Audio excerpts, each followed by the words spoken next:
ვისაც სურს უყვარდეს სიცოცხლე, სიცოცხლე ხო არ არის ბიოლოგიური სიცოცხლე, რომელიც ოთახაში დამთავრდება. სიცოცხლე იესო ქრისტეა. მე ვარ სიცოცხლე ამბობს უფალი. კითხვა დაუსვათ საკუთარ თავს, გსურს სიცოცხლე.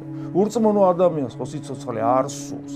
რა არის ის რომ უკეთეს შემთხვევაში რამდენიმე ათეულ წელიწადში 3 კილო ძვლად რო იქცევა და მისი სხეული რომ მიწაში გაიხრწნება, არის ის? რატო არ ფიქრობს? იმიტომ რომ არ უყვარს მას სიცოცხლე. აბა რა უყვარს? სიგარეტი მოწია, დათვრა, ეხლა იმრუშა, ეხლა პატიმოყარება დაიკმაყოფილა. ცოტა ხანი გაჩვენა. სიცოცხლე გიყვარს? ეს კითხვა ჩვენ ქრისტიანებმა საკუთარ თავს უნდა დაუსვათ, როცა სიცოცხლეს, რომელიც არის ღმერთთან ერთობა, რომელიც უნდა რეალიზდეს ამ სამყაროში, სანამ რაღაც გარკვეული დრო გვაქვს და მე პასუხს ვაგებ, რამდენად ვეძებთ სიცოცხლეს იმ ჟამში, რომელიც ჟამის განგვიწესა ღმერთმა ღვთისძიებისათვის. რა არის ის შენი ცხოვრების მიზანი რა არის?